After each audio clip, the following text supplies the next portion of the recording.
Eh? I should say something. The Grammys don't matter. Like, that's, first of all, that's always the first thing you got to know about the Grammys. They don't matter, and this year's especially didn't matter. It wasn't even, you can even say like, oh, Adele or Norah Jones came away with all the victories. It was pretty spread out. I would say that there have been Grammys I've enjoyed. Not this one. I've heard some people say they really liked it. I thought it was even worse than last year, which in retrospect was at least watchable. Like, that was the year of all the Chris Brown controversy, and I saw Foo Fighters perform with Deadmau5, and there was a lot more energy last year, I thought, and Whitney Houston had just died.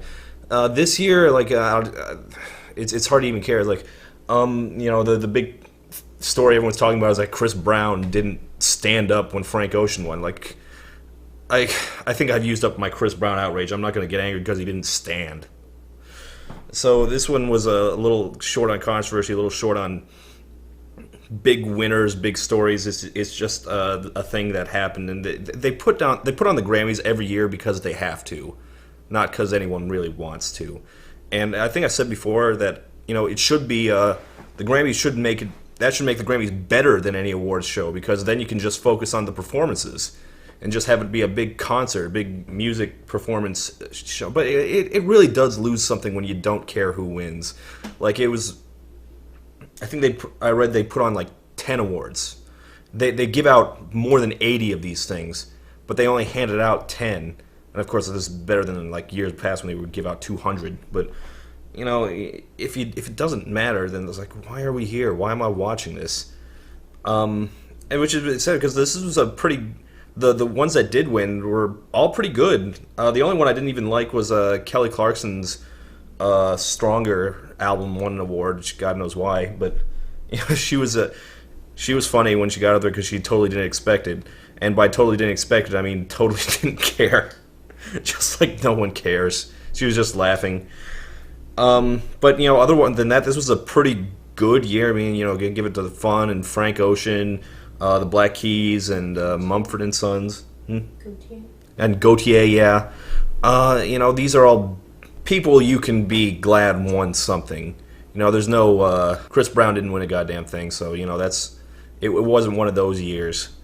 And it did, and thank God they didn't give it to some old guy like Steely Dan or Santana who he's me and a bunch of people that actually still matter.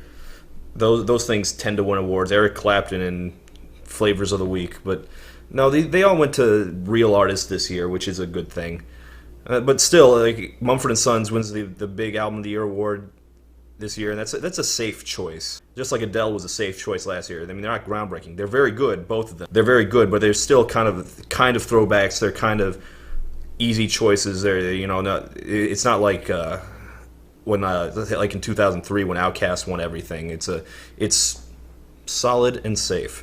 That said, there were a few moments I enjoyed. My favorite by far was The Wait with Elton John. I think it was like Mumford & Sons and Alabama Shakes and T-Bone Burnett performing The Wait in tribute to Levon Helm, the drummer from the band who died this year. Which, I get the feeling they were hoping someone bigger would die. Honestly, it's like someone like Mick Jagger or I don't know, Bob Dylan, someone they could really, really throw the weight with. I guess Levon Helm was the biggest one that died this year, so that's who they put together the tribute to. And it actually worked really well. The weight works well for those big all-star jams, so I did enjoy that one. Weirdly enough, despite myself, I think I enjoyed Taylor Swift's gigantic clusterfuck of an opening performance. Just like, it was ridiculous. I mean, they took We Are Never Getting Back Together, which is like the stupidest, smallest song, like ever. We Are Never Getting Back Together. And they just blew it up into this gigantic, mega monster performance with all these people on stage. She's dressed like a ringmaster of the Alice in Wonderland, I couldn't remember, and there was a big circus performance for this tiny, spare song, which it doesn't even have a lot of instruments in it. It's not, this isn't like a Electric Light Orchestra or anything. It's just, the drum goes but it was a very MTV VMA Awards performance, and I honestly wish the Grammys would do more things like that, because it's still kind of always, restraint doesn't make for good television, and it's always a little too restrained, the Grammys. And they try and mix it up by having, you know, the big names perform with other big names, or with especially with older established legends like Elton John. But a lot of the times there's not any chemistry. There's no real reason for them to be performing together. There's like, here, we will sing your song, and now I will sing my song, and thank you, everyone.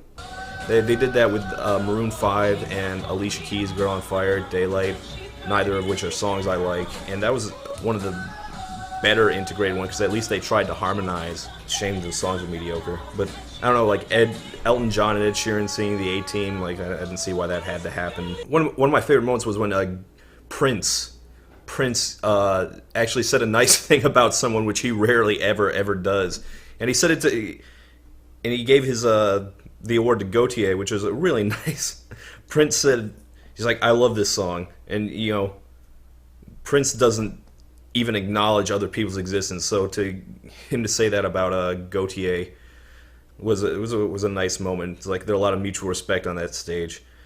I forget if I said this, but it seemed to me like they picked the awards that they were going to display beforehand, just to the people they knew were going to be the least embarrassing. Like, here we're going to give it to Frank Ocean, we're going to give it to Fun, we're going to give it to Gautier.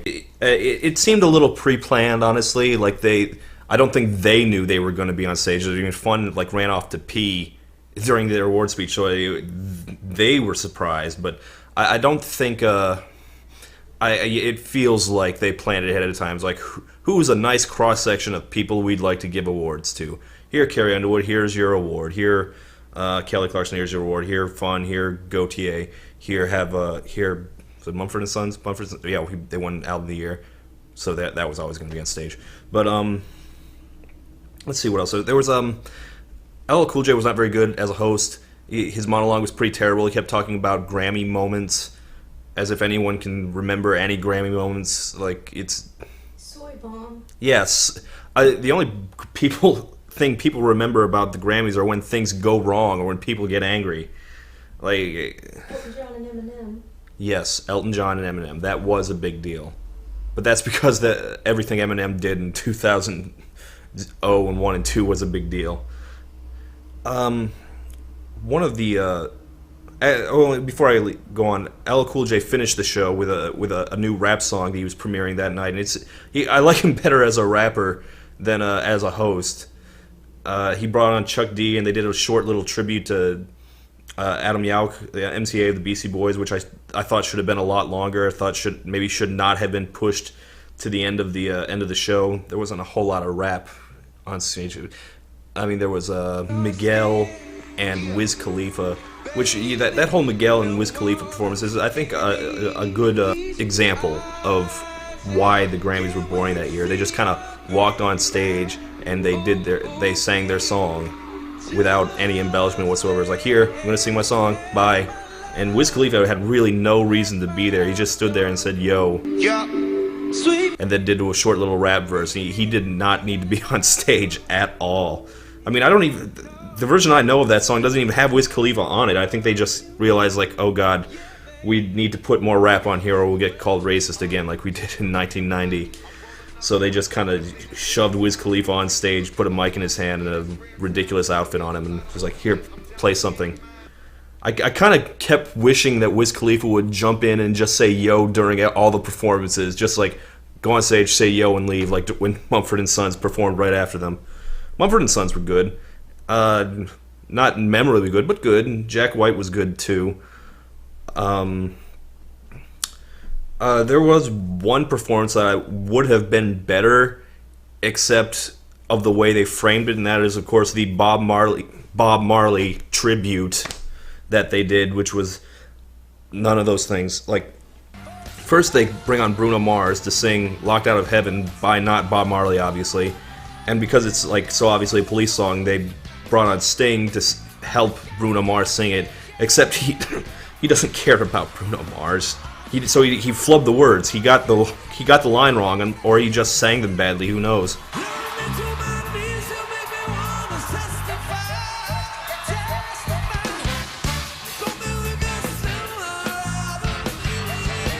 and then they performed "Walking on the Moon" before they brought out two of the Marley kids, Ziggy and Damien, to sing an actual Bob Marley song, "Could You Be Loved." And it's just awkward because I understand that the Bruno Mars song sounds like The Police, and The Police were inspired by reggae, but neither of those songs sounded a thing like Bob Marley, or had anything to do with Bob Marley, or would even conceivably have been sung by Bob Marley. Can you imagine Bob Marley singing "Walking on the Moon"? I don't. That's not going to happen. And this is what I mean when I said they wish someone more important had died, because there's a lot better tributes that could have been done. Well, so they Adam Yauch, man. What? Yeah, why a Beastie Boys tribute would have been great. Why a Beastie Boys tribute would have been great. A Beast, they do a whole Beastie Boy tribute. They chose not to. I mean, the Beastie Boys are legendary, but they're not '60s legendary, so whatever. Or '70s, they like to set their '70s too. Anything after that, they're not going to touch. He's also a rapper. Yeah, I guess they don't like rap. They never have. I mean, they did give a big award to was it "No Church in the Wild" by Jay-Z and Kanye. Kanye was not there to embarrass himself, thank God. But I think they only got that one because Frank Ocean was on it, and Frank Ocean is the big thing right now. Speaking of Frank Ocean, his performance is crap. I like his album. That was a really bad performance. Like, this is the same exact thing that happened to Bon Iver when they played SNL, I think, like last year. Like, this is the time to really jump from like the bubbling underneath to the mainstream, to turn themselves into big stars, and they straight up blew it. It was a really boring performance. He could have picked a much higher energy song to perform. It just didn't work, and he was just too low energy. I didn't like it much at all. And then, of course, there was Justin. Lindsay just smiled so hard you don't like you can't imagine. Justin,